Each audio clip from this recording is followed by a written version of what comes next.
A black CEO was escorted out of a first-class lounge for not looking the part.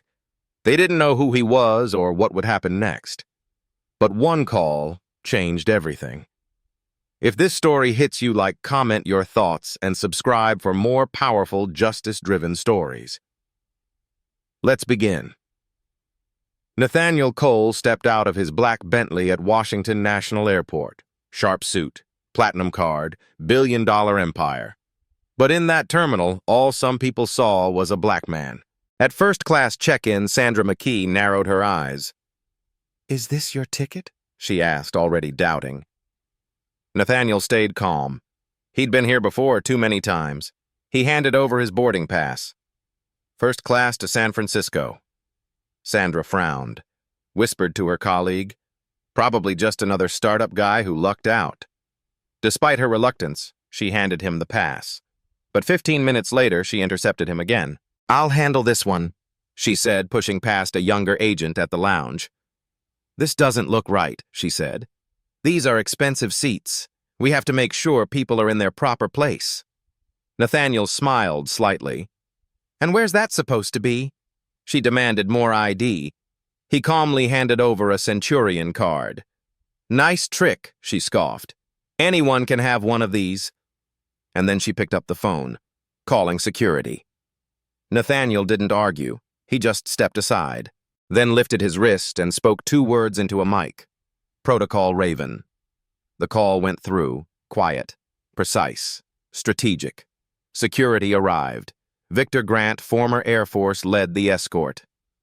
"Sir, just need to verify. Please follow me." Nathaniel nodded, composed, calculated. The cameras were already rolling. Jamal, an intern nearby, recognized Nathaniel instantly. "Do they know who that is?" He texted his friend. "That's the Nathaniel Cole." "We are so screwed."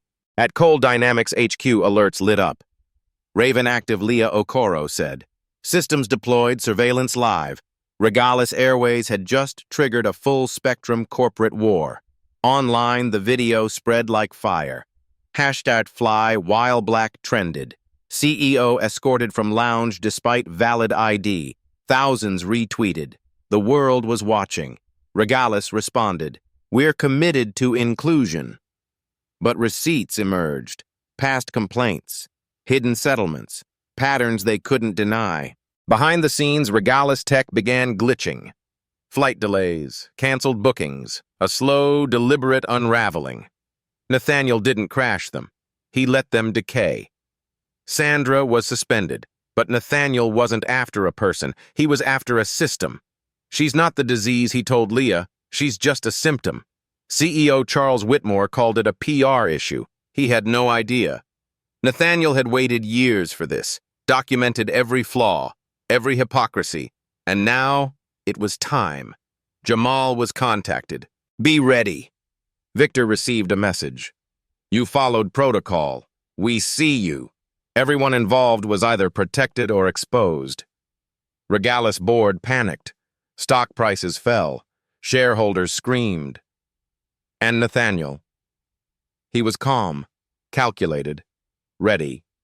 He made his move. Cole Dynamics issued a formal acquisition offer. Fair, public, powerful. Reform or be replaced. The board hesitated until the lawsuits hit. Former employees came forward, pilots, flight attendants, gate agents. The stories poured in. They accepted. Regalis would become Cole Air. Every policy would be rewritten. Every leader replaced. A new airline was born. Nathaniel held a town hall, not a press conference. "This isn't about revenge," he said. "It's about never needing to ask again if we belong." Jamal joined the innovation team. Maya, the journalist who broke the story, won an award. Victor became head of security. Nathaniel flew often, always first class, but now no one questioned him. They greeted him with respect, the standard, not the exception. He visited schools, funded aviation programs, created scholarships. "A gate is a threshold," he told students. "We don't just walk through, we rebuild them." At one airport, a teen looked up and whispered, "They kicked you out. Now you own the airline." Nathaniel smiled. "That's called equity." Cole Air's policies became a case study. Blind hiring, anti-bias training, anonymous reporting, employee profit sharing. They didn't just fly. They soared. Sandra tried to sue. It failed. "I followed orders," she said, but the world had seen the footage. And this time, it listened. Charles Whitmore resigned. Quietly. No press, no statement. Just gone. And Cole Dynamics. They expanded. Airports, logistics, aerospace innovation. But Nathaniel stayed focused. "We don't grow power," he said. "We grow purpose." 1 year later, Cole Air gave 10,000 free flights to first-generation college students. Opportunity should travel, the ad said. In business schools, the Regalis takeover was taught as a masterclass. Power, restraint, data, and justice all flown at altitude. On the tarmac at Washington National, a new sign read, "Welcome to Cole Air, where everyone has a seat." Nathaniel walked past that sign every time he flew, not as a reminder of where he'd been, but of what he refused to normalize. Equity isn't earned, he often said. It's constructed, brick by brick, system by system. It's in policy. It's in paychecks. It's in how we board planes. At a leadership summit, a panelist asked him, "How did you win?" He responded, "I didn't win. I rebuilt the rules so no one else had to lose the same way." Nathaniel's story became more than a viral moment. It became a movement, a case study, a framework. From tech campuses to Capitol Hill, people asked, "What's your Cole move?" And leaders had to answer. Everywhere he went, people whispered, but not out of fear, out of awe. He got profiled and rewrote the profile. When asked if he forgave Regalis, he replied, "I forgave the moment I stopped needing to be angry to be heard." The new Cole Air Lounge features art by local youth, braided steel panels, a quote etched on glass, "Dignity flies here." The same TSA agent who once pulled Nathaniel aside for random screening now shakes his hand. "Glad you kept flying," he says. A child once asked him what kind of superpower he had. He answered, "I see systems, and I rewire them." He often says you can't outshout injustice. You have to outdesign it.